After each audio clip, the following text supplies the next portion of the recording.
proposed last night, or we discussed yesterday, a bumper sticker that I saw driving down here. And the bumper sticker said, man thinks, God knows.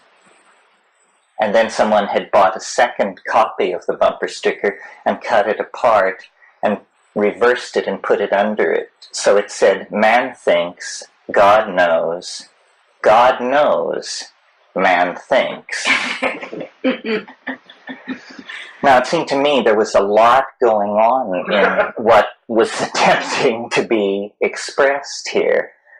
First of all, something about God, that God knows, that God exists in a superior state of intellection. Plato said time is the moving image of eternity. My notion of God's cognition is simply the regarding of all points in the space-time continuum with equal clarity. God knows. The limited program of knowing is thought, cognition. Man thinks. This is what man can do in imitation of the all-knowing and omniscient example of God. But implicit is that this is somehow a limited undertaking, this thinking of man. And some of you may recall the famous comment of Pascal that man is a reed bent by the wind. And then Pascal added, but a thinking reed. So then the second half of the conundrum was that God knows, man thinks. Now this, I thought, was very interesting because it seems to imply a relationship between the limited project of knowing, which is human thought, and the completed project of knowing, which is omniscience. God knows, man thinks. In a way, what this is saying is that God knows that man is making his way toward God. God knows, man thinks. God knows that man is participating in the same project of being that God regards from this higher dimensional space. And so then this meditation on these 4 lines closes with the recurso, which returns you then to this realization that what we are talking about is the project of knowing, Heidegger called it, carried out on 2 levels, on the level of omniscience and on the level of limited being. So then I meditated on this after we discussed it yesterday, and I thought tonight it might be interesting then to talk about the thinking project that is the essence of humanness on one level, the thinking project which has as its vector, I call it concrescence, following Whitehead's Neoplatonism, but one could call it God. Teilhard de Chardin called it the omega point, but the process by which knowing transforms itself from some kind of aboriginal apperception of the possibility of God into union with God. And the process that lies between these 2 points is the story of the evolution of human consciousness, or more properly speaking, human history. And the interesting thing, I think, about the Western religions generally is their insistence on the tangentiality of God and history, that God was something to be realized in the life of each individual, but that there was also somehow a collective drama of redemption that was stretched out over a very large period of time. And history then becomes the theater, you see, of the struggle between good and evil for the redemption of the human soul. And from the modern point of view, or let's be more frank, from my point of view, this is primarily something to be analyzed within the context of language and our myths about it and its evolution and its potential future evolution. So and this is in my personal life the great mystery to me, because I feel that my intellectual style is that of a scientist, and I take very seriously science, and yet not only my faith, but my experience has led me to believe that the world is not a construction of space and time and matter and energy, that mapping is insufficient, that the world is instead some kind of a linguistic construct. It is more in the nature of a sentence or a novel or a work of art than it is in the nature of these machine models of interlocking law that we inherit out of 1,000 years of rational reductionism. The world only behaves as science says it should when we confine our engagement with it to information that is at a great distance from us, like reading the New York Times every day. If you read the New York Times every day, few miracles will occur while you are engaged in that activity. Essentially what is happening is you are getting your cultural programming for the day, all your switches, if any need to be reset by cultural values, are reset at that point.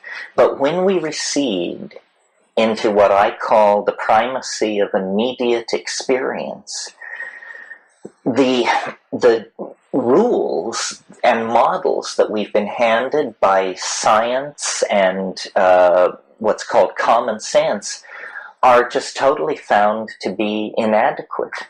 And I don't mean when we perturb ordinary consciousness with psychedelic drugs. I'll speak about that in a moment. But I simply mean when we go into solitude, when we go into wilderness, when we endure great travail in our lives, or when we put ourselves in extraordinary alien circumstances, then it's as though the membrane between the ego and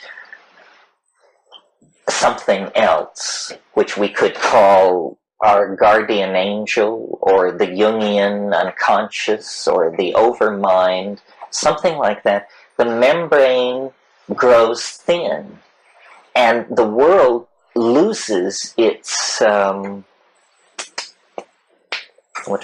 its mundane character.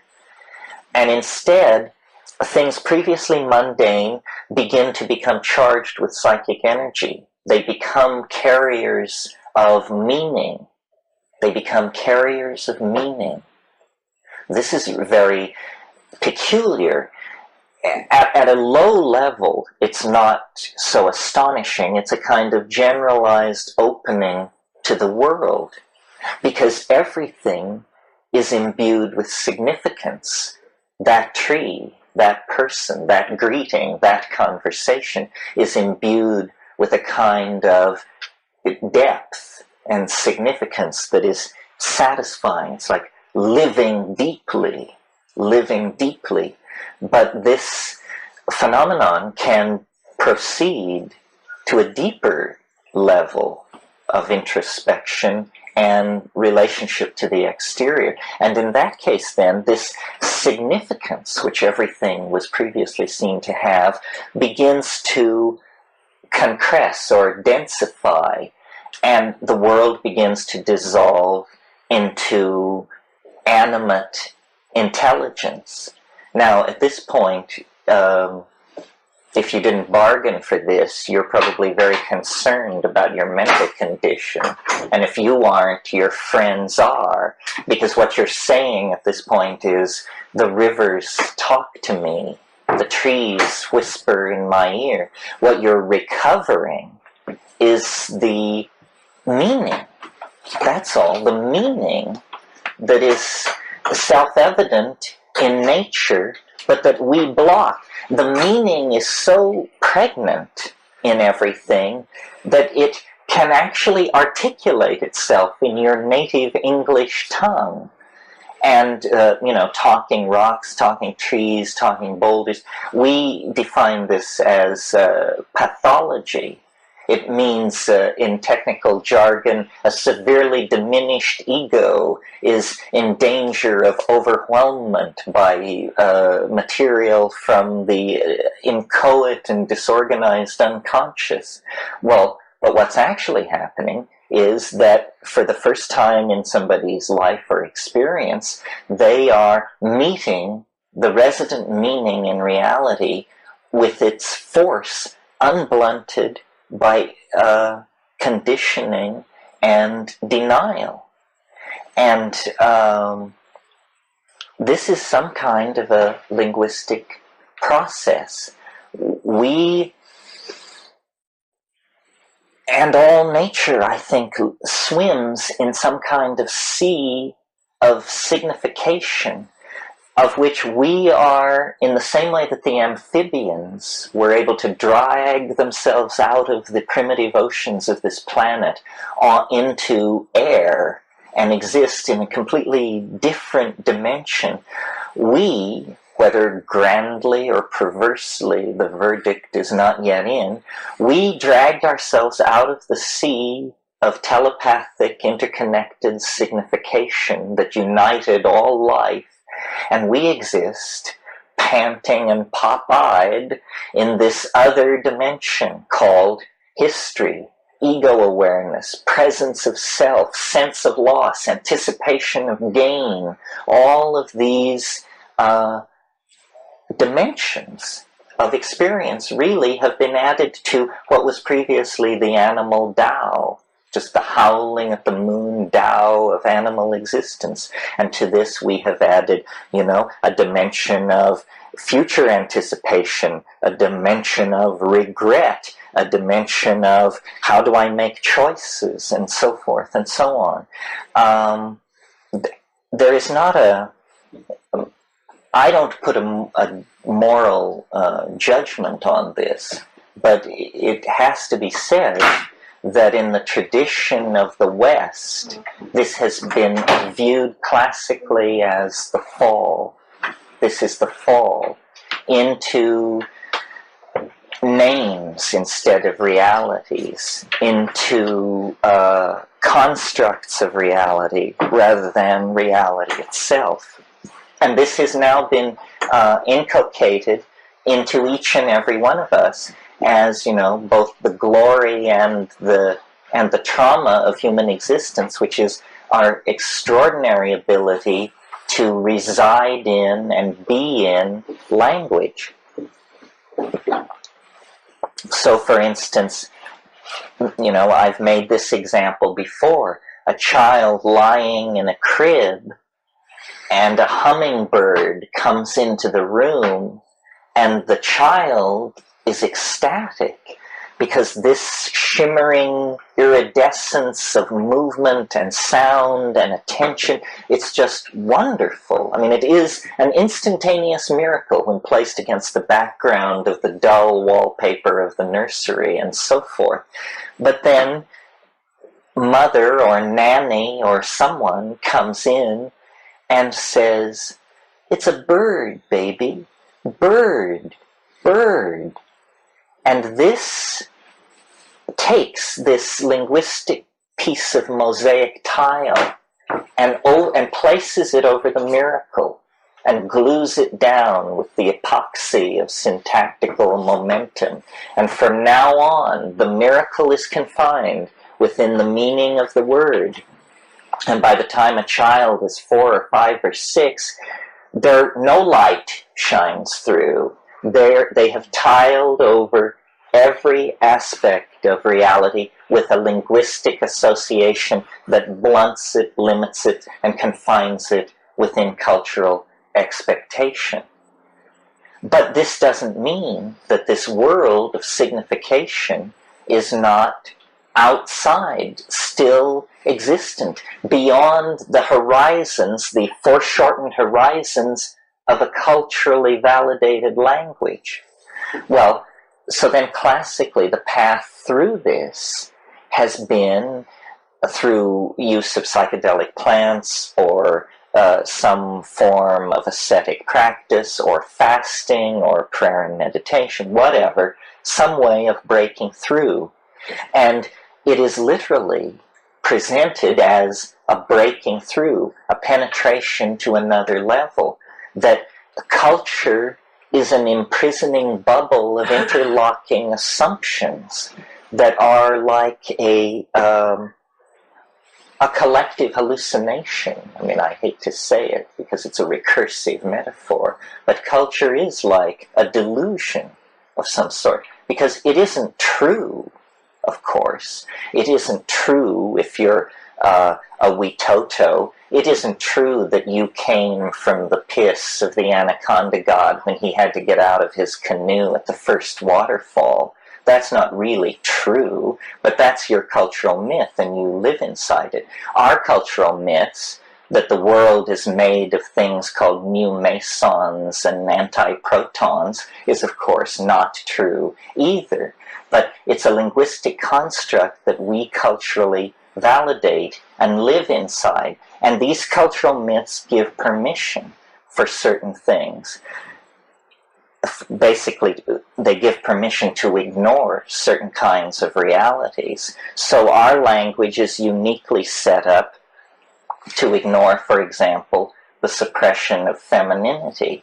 It's also uniquely set up to suppress the statistically infrequent. We really have no patience with that. We have an assembly mind mentality. What we're interested in is that things run smoothly. One can imagine a completely different mentality that cared nothing for statistical norms and only pursued the miraculous. I mean, India, in a way, is that society. They don't give a hoot for, how it works on the humdrum level, but the alien, the peculiar, the other, the unexpected is revered, adored even. So these kinds of cultural values shift, but now, we are in a global culture with the combined understandings of 500, 600, 700 language groups and half that many literatures being poured into a global database where some people are assimilating enough of this to begin to play their part in the creation of a kind of global meta program for language. And I think it's interesting to talk about the form that this may take, because I see this as this is not our salvation, but this is the angel of our salvation. If we can transform and remake language, then we can have the conversation that we must have in order to save ourselves. But we cannot save ourselves until we have a language adequate to the problem that we're facing. And English just won't do it, because English is a language of subject-object opposition. It's a language of a past, present, and future. And the kind of world we're living in is not that kind of world. Now, toiling in the background, misunderstood and unnoticed for centuries, have been mathematicians laboring to create what they call meta-languages of description that seem to them very satisfying, to the rest of us very bewildering. A question worth asking is, Why is it that this language, mathematics, which we have so much trouble understanding, seems so tremendously powerful when it comes to the description of nature? This is not a trivial question. Why should numbers, in a sense the most abstract quintessence of the human mind, have anything whatsoever to say about the topology of three-dimensional space and time? It isn't clear. What I believe is happening, and we talked about this last night, generally in the form of a conservation of novelty throughout the history of the universe. But I tended last night to present the universe as a material thing. I spoke of atoms compressing into molecules, into organic creatures, into thinking beings with civilizations and so forth. But another way to think of this is a kind of take a spiritual X-ray of the material universe and then say, if matter is merely the vehicle of the transformations that we call the life of the universe, well then what is the inner dynamic composed of? What is it that is striving? What is it that bootstraps itself forward? What is it that self-reflects? Well, I think what it is it's actually information. Information is some kind of ontological modality that is capable of organizing any system in which it inhabits into self-reflection. So you pour information into matter and you get back DNA capable of making life.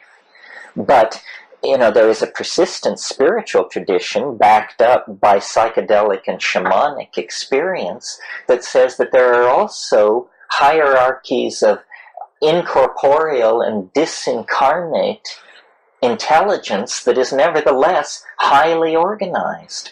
Well, until the advent of the computer, I think we were just pretty much at a loss to form any conception whatsoever of how you could have consciousness without a body.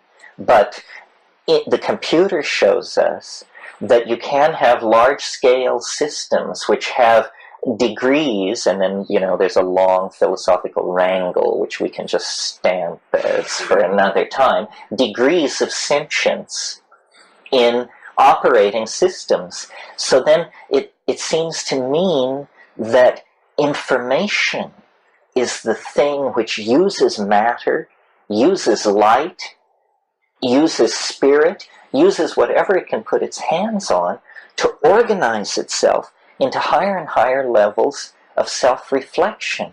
Well, then, to what end? I mean, what is all this? Is it just an innate drive toward totality? Or is it a process which exists completed in some higher dimensional space, and we are somehow trapped in a lower dimensional matrix, and we have to endure the illusion that it is incomplete? I mean, I don't have answers for these things. This is the business of theologians, basically, to tell us where we are in this universal machine.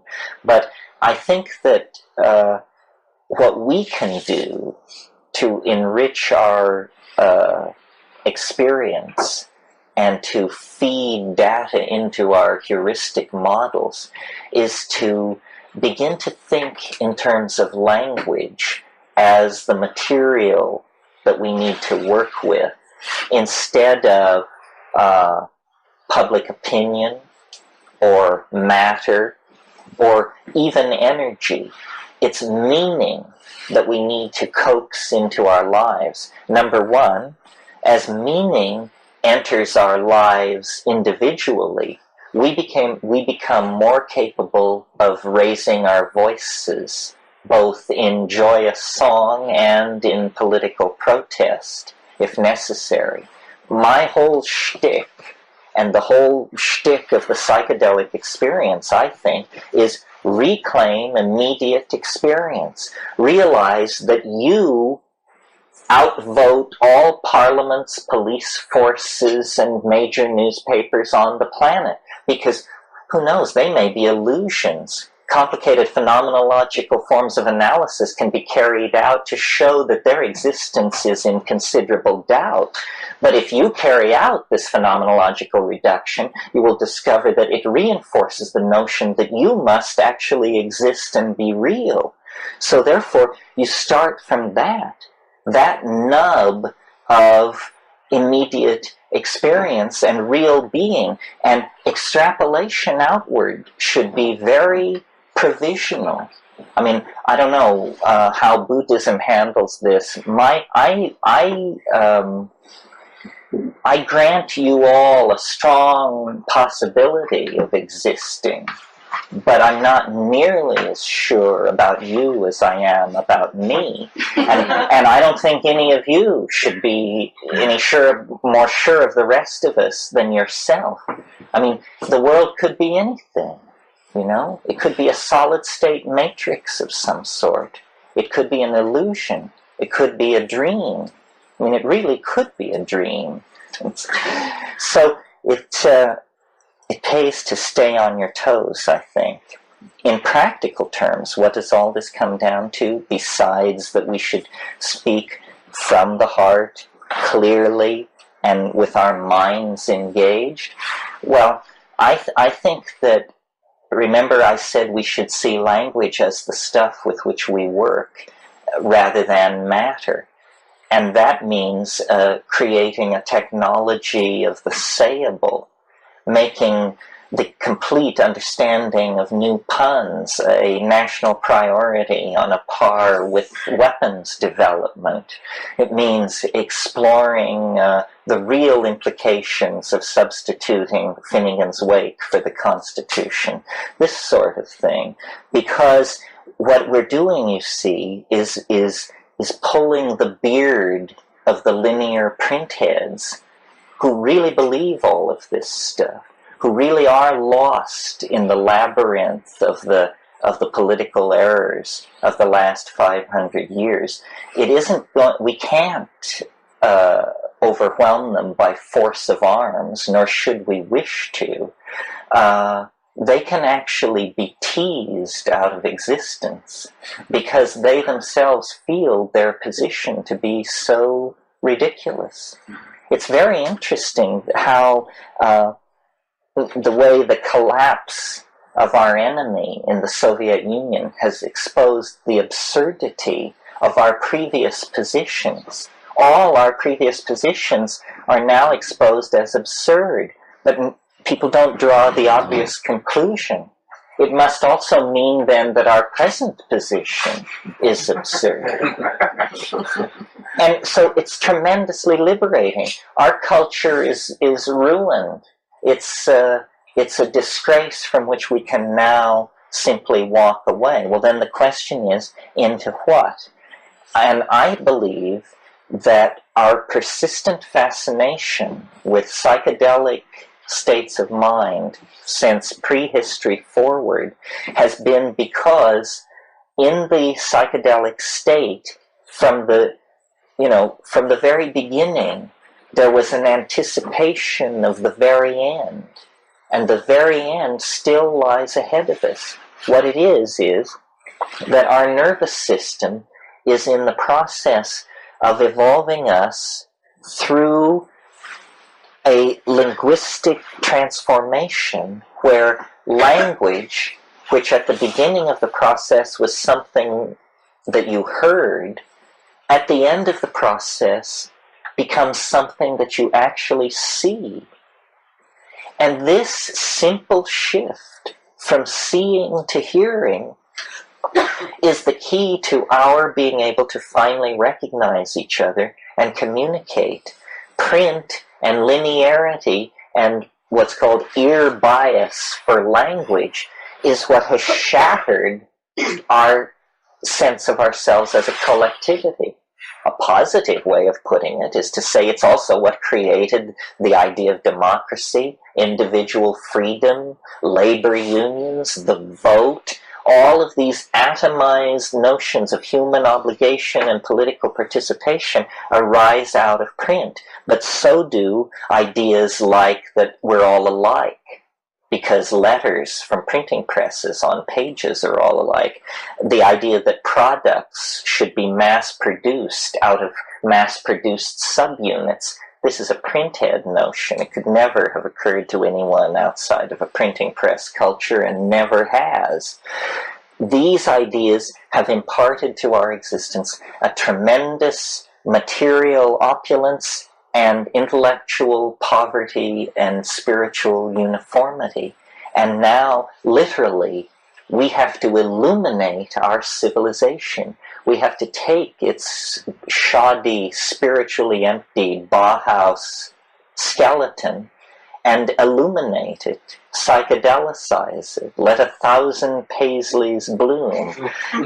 In other words, release the design process from a commitment to material values. Well, how can you do that? Because the bottom line of material values is the bottom line. It costs. The reason we build in the Bauhaus style, for whatever reason we got into it, we now build in that style because it's the cheapest around.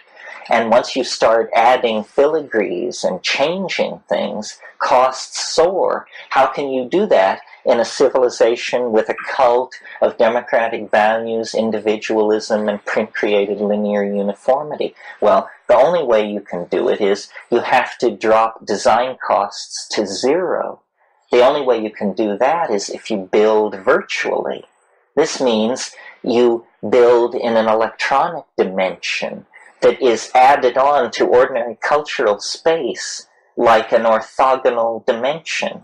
In other words, it's like a TV that you walk into. It's called cyberspace. And in cyberspace, things are built out of light.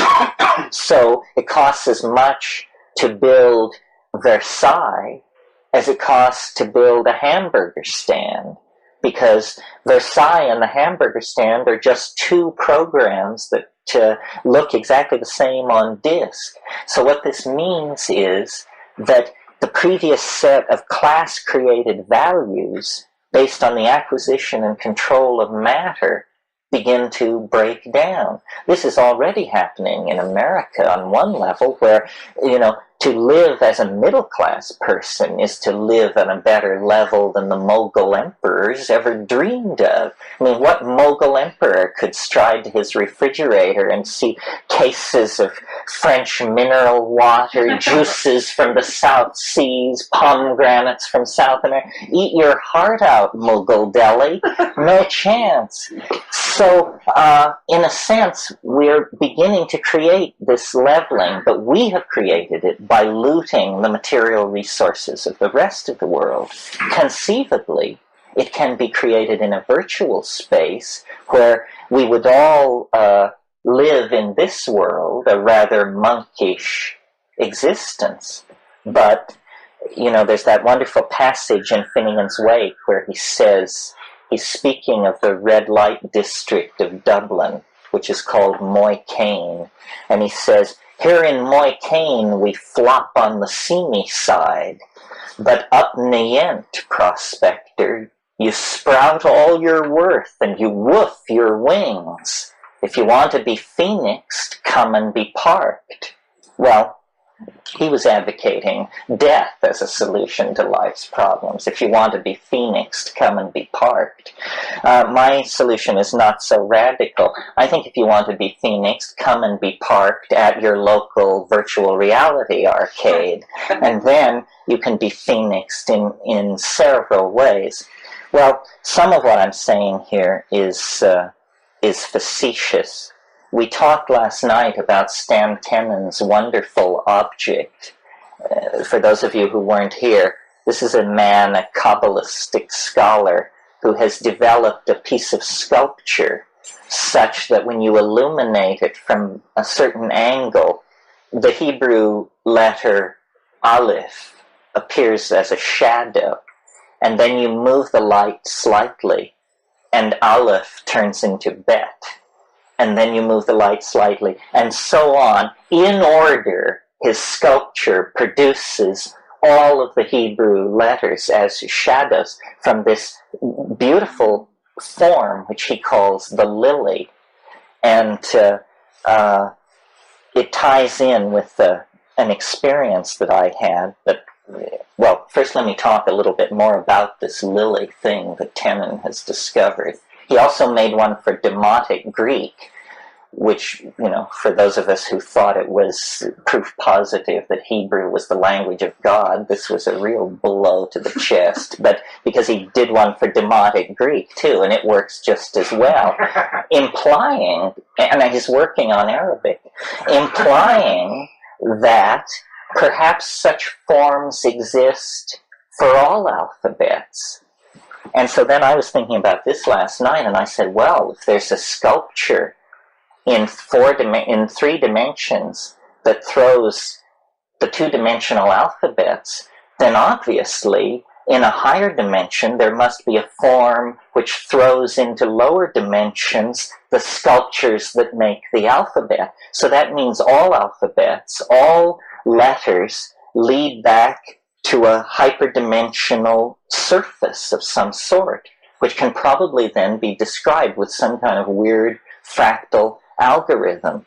And so then I thought, wow, this is a pretty Hebraic vision of what's going on here. We have the alphabets of local languages being generated from higher dimensional objects that are 3-dimensional, that are then referent to still higher dimensional objects that through which the light of God's love passes, scattering out into the radiance of what can be said.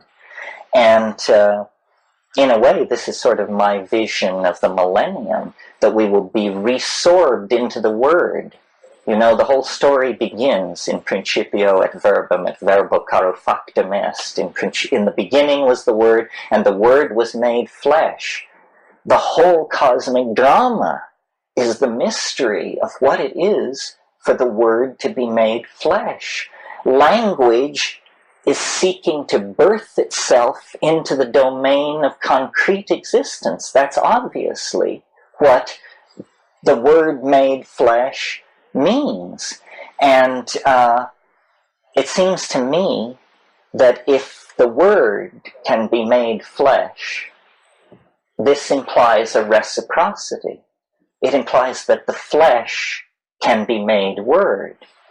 And this brings us back to what I was talking about at the very beginning this evening, which is the curiously literary nature of reality.